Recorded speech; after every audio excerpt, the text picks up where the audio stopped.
Welcome to For His Namesake. We're so glad to have you here. My name is Valentine. This is my mom, Martina. Today we're going to be talking about how to spend our time / wisely. Because there's lots of ways we can spend our time, but how we use it is what's important. I guess I got a little convicted the other day when I was felt myself not really talking to God as much as I used to. Scrolling through my phone first thing. I mean, that's the first thing a lot of people do when they first wake up in the morning, because the phone was like right there. Oh, what messages did I get? What notifications? What emails? Instead of just thanking God first thing in the morning. So things like that have been on my mind, and maybe it's been on yours too. So I hope that either way we all learn something from this topic. So I guess I will start reading Ephesians chapter 5, 15 and 16. See then that you walk circumspectly, that means carefully, not as fools, but as wise, redeeming the time, because the days are evil.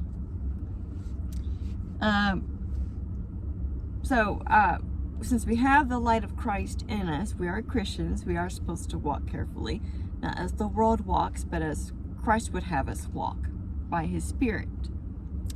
And when I looked up the time, it's more of a season of opportunity. I said that in a previous video and I forgot which one it was. So it's not just day to day. It's more like, because we are Christians, we have responsibility. There's an opportunity to shine the light or to reach out to others, share the gospel. Because I think even Jesus said, that the day is coming when that won't be here anymore. Right. Yeah. Well, I was kind of, when Valentine told me that the topic was going to be how to spend our time, are we spending it wisely, I kind of looked up Bible verses that had to do with time. So I don't know if this is what I'm supposed to talk about, but hey, here's one from Ecclesiastes chapter 3 verse Perfect. 1. To everything there is a season, a time for every purpose under heaven. And then you probably know the rest of them: a time to be born, a time to die, a time to dance, a time to, and that kind of thing. So I thought that was neat. And then here's another one from Ecclesiastes 3:11. He has made everything beautiful in its time. So again, I was looking for the word time and coming up, trying to look up Bible verses for that. Or here's another one, Psalm 90 verse 12. So teach us to number our days, that we may gain a heart of wisdom. Because she was talking about time and wisdom. So I thought, okay, well, it doesn't have the word time in there, but it does have the word wisdom in there. I got that too. Okay. Yeah. So I may be not talking about exactly the same thing, but it's still time and wisdom. Basically, how we live our day-to-day lives. Yeah. And like Moses is the one who wrote that verse in Psalm 90. He said, teach us to number our days, which means help us to be careful with the days that you have given us, because God is the one who knows our days. We can plan ahead for things, but as I'll read later, only God knows. That's right. And here's one from Daniel. We don't hear too many Bible verses from Daniel. Daniel chapter 2 verse 21. And he, which is referring to God, he changes the times and seasons. He removes kings and raises up kings. He gives wisdom to the wise and knowledge to those who have understanding. So he's in charge of all the times and seasons, and raises up kings. So when we frown upon presidents that have been selected, well, it's all under God's sovereignty. So Right. There you have it. Oh, and here's one from 2 Peter chapter 3 verse 8. But beloved, do not forget this one thing, that with the Lord 1 day is 1,000 years, and 1,000 years as 1 day.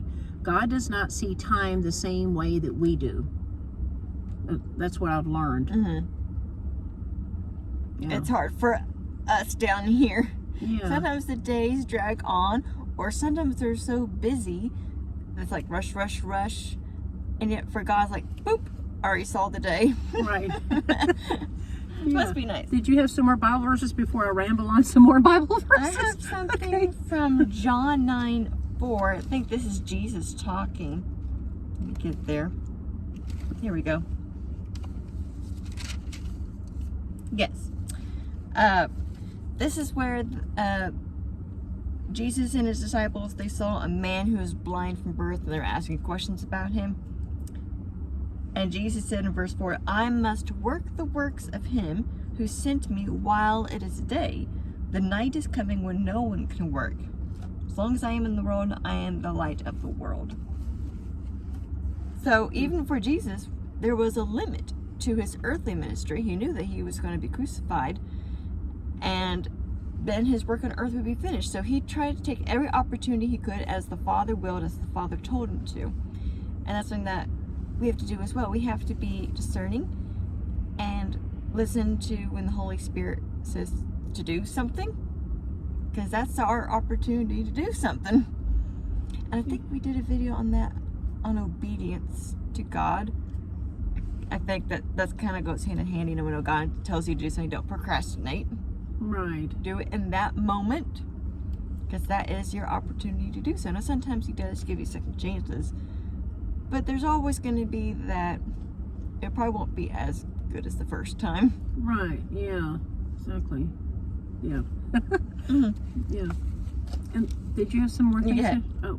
Go ahead. Well, I was going to share some ways that we should be spending our time. Here's 1 Thessalonians chapter 5 verse 17 says, pray without ceasing. I mean, that means praying all day. That's what I'm thinking. Pray all day long. Mm-hmm. Then from 1 Chronicles chapter 16 verse 11, seek the Lord and his strength, seek his face evermore.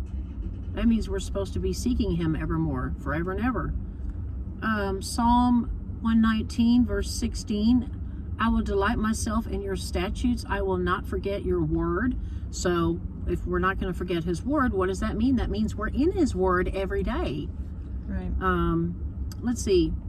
Here's another one. Luke chapter 10 verses 38 and 42. It's basically taking time with Jesus. It's the story of Martha, the sisters Martha and Mary. Martha's the one busy in the kitchen, you know, doing housework and that kind of thing. And Mary takes the time to, I think she's washing Jesus's feet, taking care of Jesus, basically. Mary Martha? Yeah, Mary. She was sitting at Jesus' feet listening to him talk. Oh, yeah, there we go. She was taking care of Jesus, and Martha was saying to Jesus, aren't you going to do anything about her? She's just sitting there doing nothing, and I'm over here working hard. And Jesus tells her that Mary was actually doing what was the right thing to do. And that's how we're supposed to be doing. We're supposed to be spending more time with Jesus and less time doing our own thing, kind of thing, I guess. Mm-hmm. Yeah. And I like how in that verse he says one thing is needed. Basically, the one thing is to spend time with Jesus. Yes. And on that note, I'd just like to say that when we had a house, Valentine, we always called her a workaholic because she was always working. She did a lot more work than I did. I was kind of lazy, really, because I don't like housework, to be honest with you. I really don't. I think the only thing I like actually doing is being out in the yard, doing the mowing. I liked mowing and weeding and stuff like that. But she liked doing the stuff inside and just had a great time. Dishes, laundry, sweeping, vacuuming, you name it. But she spent more time with God too. She was always, every time I walked in her room, she had the Bible open and was reading the Bible. So she didn't forget about her first love, even though she was a workaholic. I just thought I'd mention that on the side. Thank you. Okay. I need to work back on getting him for my first love. Okay. And then Joshua chapter 1:8 basically is talking about, again, we need to spend time in the Word, spend more time in His Word. Mm-hmm. But those are just some things that we can do with our time. And then this one, Psalm 27 verse 14. Wait on the Lord, be of good courage, and He shall strengthen your heart. Wait, I say, on the Lord. That's talking about time again. I was looking at Bible verses about time, and those are the ones that popped up. So if you're waiting for an answer and it's just not getting there and you're pleading to God, where's my answer? Why haven't you answered me? We still need to wait on the Lord. He's going to give that answer in His perfect timing. It may not be what we want exactly. Usually it's better than what we asked for. That's usually been my case. Yeah. Yeah. we look for the good, but he looks for the best. Right. So Yeah. I think I heard it that one time. Yeah. And something else that I mentioned before is that since we can't know our days, only God knows our days, you can't just say, I'm going to do such and such. As it says in James chapter 4, verse 13, come now, you who say, today or tomorrow we will go to such and such a city, spend a year there, buy and sell, make a profit, whereas you do not know what will happen tomorrow. For what is your life? It is even a vapor that appears for a little time and then vanishes away. Instead, you ought to say, if the Lord wills, we shall live and do this or that. So that's another way to use your time wisely, is not to boast that you know what's going to happen that day or the next day, because only God knows. Right. We have this thing in our family that we try to say anyway, Lord willing, tomorrow I will see you. You know, I'll say, we've heard people say, well, I'll see you tomorrow. And I'm thinking, how do you know? You don't know if you'll see me tomorrow. I don't know if I'll see you tomorrow. So our family always tries to say first, Lord willing, we will see you tomorrow. Or Lord willing, we're going to go to the beach this weekend, for example. We're not going to the beach this weekend. It would be nice. But yeah, we always try to say Lord willing. And I've heard other people say, if the Lord be willing, then we will go and do such and such. Because like she was just reading, we don't know tomorrow. It's if the Lord wills it. Yeah. Okay. Did you have some more? Well, I was looking up time, and I came across something from the Billy Graham Library, and they gave some quotes from him that he wrote, I think, in a book called The Journey, How to Live by Faith in an Uncertain World. He wrote that in 2006. And he said, first, see each day as a gift from God. Second, commit your time to God to be used for His glory. Third, set aside time for God and for others. Finally, take time for your own needs, because we all need rest. Like Jesus in Mark 6:31, when he went to a solitary place and rested. There are times for everything.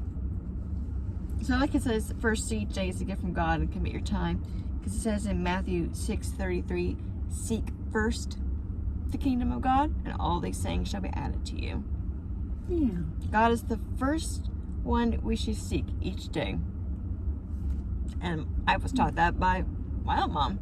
Because she always told me that she can't get on with the day unless she spends time with Him and reads the Bible first. Yep. Everything seems to go wrong if I don't do that first. Mm-hmm. And it's refreshing. It feels like, you know, you've just stepped out, you know, the good feeling when you get out of the shower.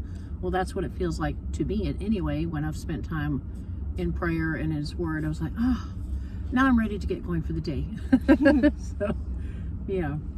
And if you struggle with time, not in a legalistic way, but if you want to, if you're curious, maybe write yourself a list of what you do each day, starting from when you wake up and to when you fall asleep, and see what's happening between certain hours. Are you spending too much in this section or not enough in that section? Randy Alcorn is a Christian writer, I think I read one of his books, and he said, when we understand how we spend our time, it makes us better stewards. So, of course, it's not to be legalistic, like, oh, no, I did too much of this, or, oh, no, I should have done that. You know, don't be like that. Right. It's more of what you need to work on by God's grace, knowing that we're all going to make mistakes. Yeah. We're not going to have perfect days. Yes. And there's nothing wrong with hobbies either. But I would say hobbies should not be your number one. I do think that God gives us hobbies because that's an extra special gift that He gives us. And sometimes hobbies can be used for God's glory. Like if you like to crochet, maybe crochet something for someone. If you like to write poetry.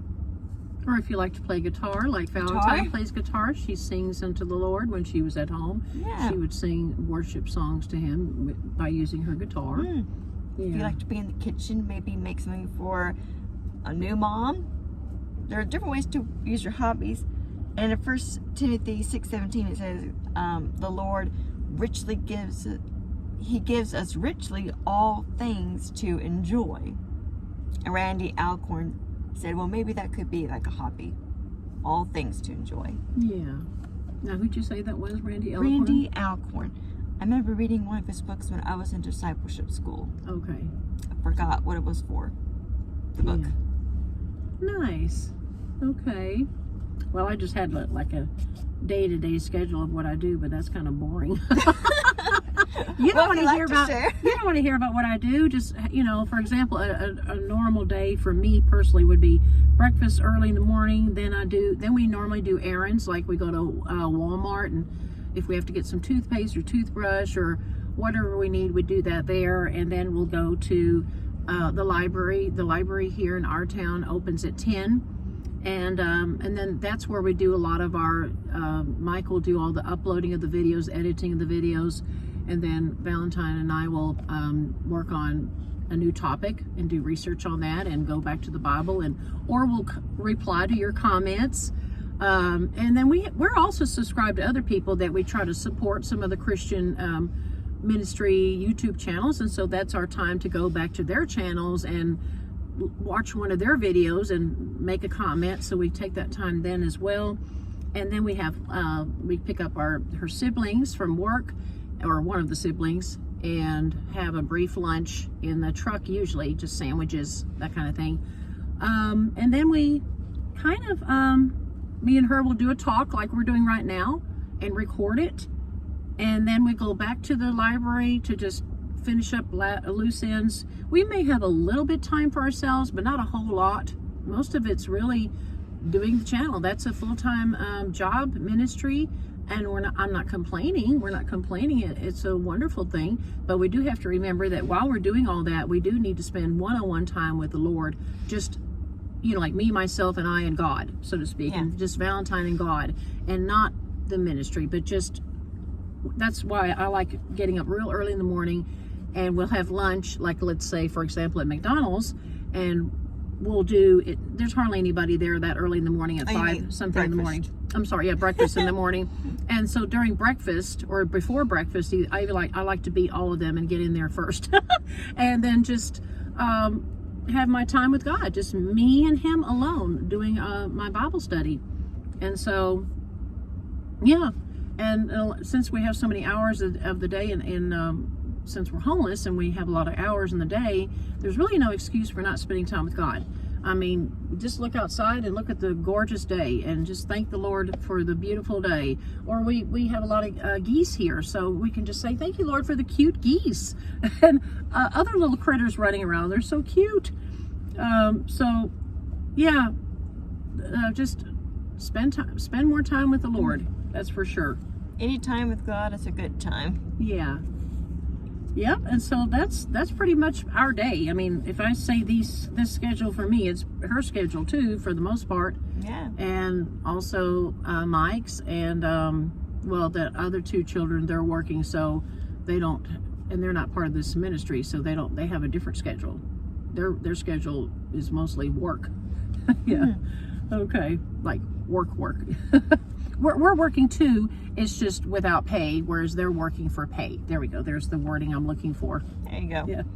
Okay. And any alone time is usually late at night, but even then, sometimes it is my time, because we're sort of busy throughout the day, so even before my own time, I would try to get back to comments, replies. So if we're ever late, as I said, we do read them. Just be patient with us. We'll try to get to your comments as soon as we can. Yes. Just depends on how busy our day was.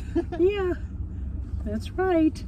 Okay. Well, we hope this encouraged you. Maybe got you thinking how you're spending your time, hopefully wisely, whether that be, of course, with the Lord first. Look after others before your own needs. Doesn't mean that you need to think of yourself horribly, but think of others too. Yeah. And maybe use that opportunity, the opportunity that we have, to share the gospel, because Jesus said time is running short. And of course, anything that we do, I should put that verse down. I forgot which verse it is, but it says, whatever you do, whether work or something like that, do it under God's glory. Yes. I should have found that verse. Maybe Daddy can put it in the description box below. It's a great verse to have throughout your day. Or you can comment and then he can pin it. Yeah. You can do that. I should do that. Okay. We hope that you like, subscribe, and click that notification bell. And I saw that we got more subscribers again. I saw that last night. Wow. So thank you, subscribers. We're so Thank happy you. to have you here. Yes. And we have 2-tier memberships if you're interested in joining and supporting the Very ministry. cheap. Very cheap, yeah. Yeah, we hated to charge anything, but that was the only way that we could do it on YouTube that way. Yeah, and we're not part of any other social media. No. We've already tried all that, and they're just not for us. YouTube is what we're going to be going with for right now anyway. Yeah. So tier 1 is 99 cents. It's called Fishers to Men. That's for men and women. And tier 2 is, I forgot how much. Women? The Shunammite Woman Ministries, How much? and that's for $1.99. Yeah, $1.99 Yeah. for women only. Right. Okay. Yes. But if you do get tier 2, then you can also see what's on tier 1. Yes. So it's an extra bonus. And we're in the process of putting some more perks together for the tier 1. We haven't done anything in a while, so we're trying to come up with some videos and who knows, some bloopers or whatever we call it. You. Right. Exactly.